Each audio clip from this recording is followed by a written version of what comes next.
मुख्यमंत्री का पद है वो व्यक्ति जो बिहार में पैदा हुआ है उस पर उसका उतना ही अधिकार है। कोई बपौती नहीं है नीतीश बाबू का या किसी का भी। मुख्यमंत्री के पद और नीतीश बाबू के वो मुख्यमंत्री का पद होने में अंतर है। कि आज मुझसे एक बहुत ही अच्छा प्रश्न पूछा गया था और जब यहाँ पे प्रवेश कर रही थी, आप ही के एक पत्रकार मित्र ने पूछा था कि इतनी मजबूत पार्टियां हैं कैसे हराइएगा। तो उन्हीं मजबूत पार्टियों को हराने का एक तरीके से तो तैयारी कर रहे हैं, इसलिए ये वाला चुनाव नहीं लड़े। देखिए, यहाँ पे बिहार में पिछले इतने वर्षों से जितनी भी चीज़ें हो रही हैं, खास करके चुनाव के वक्त में जो चीज़ें होती हैं, वही सारा तमाशा, वही सादा वो कहते हैं ना पावर पॉलिटिक्स। तो उसके बारे में कुछ बोलना या कोई भी प्रश्न पूछना आपकी भी समय की बर्बादी है और मेरे भी समय की बर्बादी है। ये बात पूर्णतः सही नहीं है कि मैं दिखाई नहीं दी थी। 2020 के चुनाव के बाद 2021 में भी मैं यही थी, 2022 में भी मैं यही थी। और एक बात हमें समझने की ज़रूरत है कि मुख्यमंत्री के पद और नीतीश बाबू के वो मुख्यमंत्री का पद होने में अंतर है।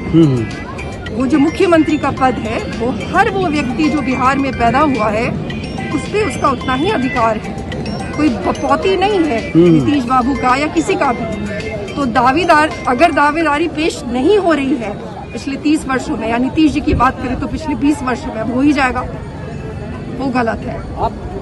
देखिए, मैसेज तो बहुत ही क्लियर है। सबसे बड़ा मैसेज तो ये है कि बदलाव लाना पड़ेगा, और जो बदलाव जिसकी चर्चा 2020 में हमने शुरू की और सबने कैच कर लिया, और आज सब बदलाव लाने की बात कर रहे हैं। पता नहीं किससे बदलाव लाने की बात कर रहे हैं ये लोग। परिवर्तन लाना पड़ेगा। अंग्रेजी में समझिए तो ऐसे होगा कि चेंज की नहीं, ट्रांसफॉर्मेशन की जरूरत है। और यहाँ से वो यात्रा उस परिवर्तन के हम आगाज कर रहे हैं, यहाँ से वो शुरुआत कर रहे हैं। ये जो बहुत लोगों के मन में भ्रम है ना कि मैं गायब हो गई हूँ या पता नहीं कहाँ है, मैं यही हूँ, और ये आप एक तरीके से फिर से चुनौती समझ लीजिए कि बिहार का कोई भी पोस्ट किसी की बपौती नहीं है, ना ही नीतीश बाबू की, ना ही किसी और की। वो हर लिंग, हर भेदभाव, हर जाति, हर धर्म से परे है। तो आज से उसी की शुरुआत है।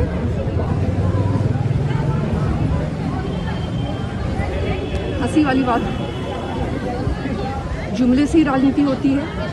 एक पर एक लोग हैं जो कि एक पर एक जुमला दिए जा रहे हैं। लग रहा है, अब तो ऐसा लग रहा है कि फिल्म के जो डायरेक्टर्स हैं उनको बुला लेना चाहिए और स्क्रिप्ट लिखनी चाहिए। बात बिल्कुल सटीक है, लेकिन क्या कोई भी पार्टी है जो बांट नहीं रही है? जिन्होंने ये नारा दिया है उनसे भी पूछने की जरूरत है, क्या आपकी पार्टी बांट नहीं रही है? तो वो कहते हैं ना कि सब एक ही जैसे। तो उस पूरे दरिये में, और बहुत ही विनम्रता से बोलूं तो उन सबों में एक जैसे नारे देने का ट्रेंड रहा है। मैं एक बहुत ही अच्छी सी बात है जो कि अक्सर मुझे लोग कहते हैं कि किनको चुनेंगे, और ये प्रश्न जो हमेशा बिहारियों के मन में रहता है कि किनको चुनेंगे। बस वही है कि एक तरफ कुआं है, एक तरफ खाई है। जो समझने की आवश्यकता है वो ये है कि जुमलों से बचना है, चाहे वो इस पार्टी का जुमला हो या उस पार्टी का जुमला हो। जुमलों से बच के, और action speaks louder than words. हम इन लोगों ने आज तक क्या किया है जुमला देने के अलावा, वो हम सब ने देखा है, चाहे वो कोई भी हो, चाहे वो कोई भी। क्या लगता है आपको, इस पर क्या बोला जा सकता है? ये भी कोई नई बात नहीं है। 2020 से पहले भी ये सारी चीज़ें होती रही। 2021 में हमारे सामने भी सारी चीज़ें हुई। हमारी खुद की पार्टी में ही एक प्रत्याशी की बेटी को घसीट करके मार दिया गया। यहाँ पे बेटियों की मौत होना, बेटियों को अगवा करना, उनके साथ रेप होना, ये सब तो आम बातें रही हैं। और जब हम ये वोट डालने के लिए जाते हैं तो somehow हम ये सारी बातें भूल जाते हैं।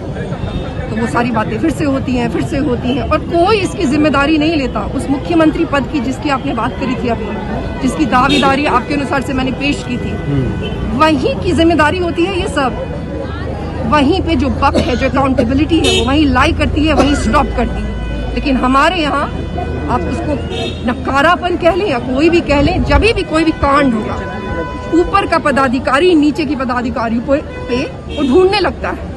पहले तो उसको ढूंढा जाता है कि कौन है जिसने की माल नहीं पहुंचाया है, उसको पहले ढूंढो और उस पर सारी जिम्मेदारी डालो। पिछली बार जबकि हम सिर्फ 3 महीने नए थे, तब हम सबसे बड़ी पार्टी थे जिन्होंने सबसे ज्यादा सीटों पे चुनाव लड़ा। तो इस बार तो हमें 5 साल हो गए, सभी सीटों पे लड़ेंगे।